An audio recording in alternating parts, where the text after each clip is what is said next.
C'est l'histoire de la paille et de la poutre, hein. Vous savez, c'est on voit la paille qui est dans l'œil du voisin, mais on voit pas l'énorme poutre qui dépasse du sien, c'est normal, plus la poutre est grosse, moins l'œil est affûté. Bruno, il est sympa, il est mignon. Bruno, le ministre de l'économie, des finances, de l'industrie et de tout ce qui est censé tourner dans la Startup Nation, comme on dit aujourd'hui en Macronie. Je le connais bien, moi, Bruno. Ça fait des années que je travaille avec lui, tous les jours, hein, d'ailleurs, presque quotidiennement. Lui ne le sait pas. Mais moi, je sais tout ce que je lui dois à Bruno. Panne d'inspiration, Bruno. Une idée à la con, Bruno. Envie de faire une vanne ou une bonne blague sur Bruno Lumière, le ministre du pays sans électricité, voyez. Bon. Bruno.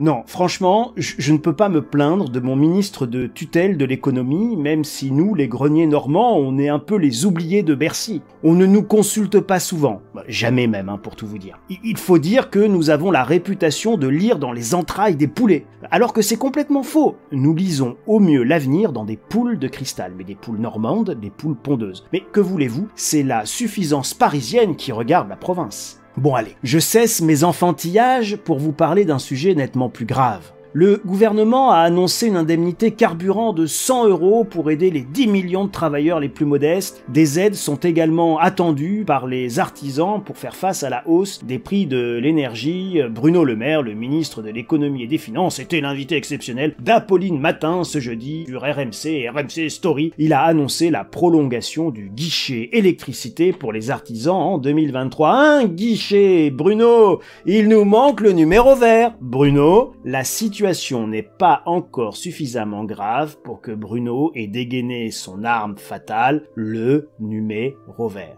Alors, oui, d'un côté, l'ami Bruno gratifie 10 millions de gens d'une aide qui ne servira pas à grand chose puisque 100 € à l'année pour aider à faire le plein, ce sera de toute façon dans tous les cas trop léger, pas de quoi rendre content et heureux et épanoui la France entière. D'un autre côté, il oublie complètement de traiter le vrai sujet, le seul sujet macroéconomiquement sensible et surtout le seul sujet qui soit significatif. Le prix de l'électricité pour tous ceux qui ne bénéficient pas du bouclier tarifaire, mais comme dit Bruno, du guichet unique. Eh oui, le guichet unique. Mais le guichet unique, un guichet n'a jamais rien fait que de distribuer ce qu'il peut distribuer. Alors, Bruno nous explique le coût de l'amortisseur qui amortit la hausse à la hauteur du carré de la puissance de l'hypoténuse avec un radius inversé, les jours pairs. Et uniquement lors des nuits de pleine lune, lorsque le vent souffle d'est en ouest et que le loup hurle à la mort à minuit, et si seulement vous avez mis la plume, vous savez, là où il fallait.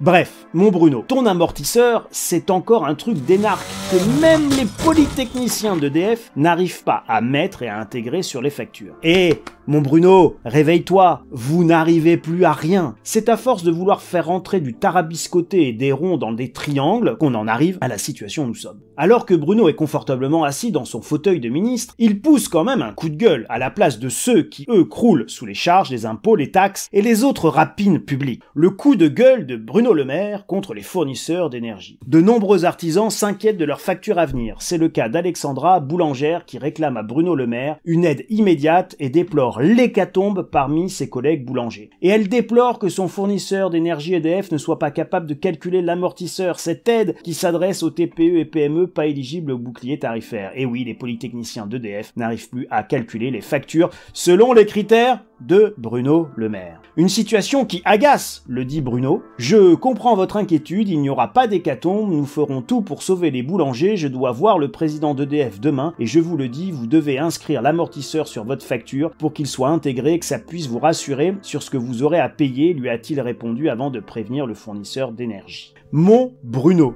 ce n'est pas une question d'amortisseur. L'amortisseur, il amortit. Mais quand le choc est trop dur, l'amortisseur est pas assez puissant. Et faire 15% de ristourne sur une facture qui fait x10, c'est toujours beaucoup trop cher pour tous nos amis boulangers, pour tous nos artisans, pour tous nos commerçants, pour tous nos PME, pour toutes nos TPE. Mon cher Bruno, l'amortisseur n'est pas à la hauteur. Et donc Bruno qui dit « Je veux pousser un coup de gueule, on envoie des factures aux gens qui ne correspondent pas à ce qu'ils auront à payer sans indiquer l'amortisseur, que c'est des tarifs divers et que ça doit être lissé sur l'année », a déploré le ministre de l'économie. « Je demande aux énergéticiens d'inscrire sur la facture le montant que chacun fasse son boulot et le pays tournera mieux », a appelé Bruno Le Maire. Oui Bruno, Oui Bruno, chacun doit faire son boulot, à commencer par toi, commence par retirer la poutre qui est dans ton œil plutôt que de penser à la paille dans celle des yeux d'EDF. Bruno, c'est pas une question d'amortisseur, c'est une question de système de fixation des prix de l'énergie ou d'extension universelle du bouclier tarifaire pour que ce pays puisse effectivement, comme tu le dis, tourner mieux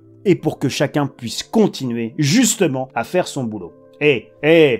Oh, mon Bruno, y a plus personne en plus au boulot dans ce pays. Ça sert plus à rien de bosser. Même les artisans, ils arrêtent. C'est fini, c'est terminé. C'est allé trop loin tout ça, mon Bruno. Vous prenez trop cher. Même la mafia n'est pas aussi vorace quand elle taxe et assure la protection entre guillemets que l'État français. Tu peux te garder ton coup de gueule et ton amortisseur en fait. Il y a qu'un seul truc à faire.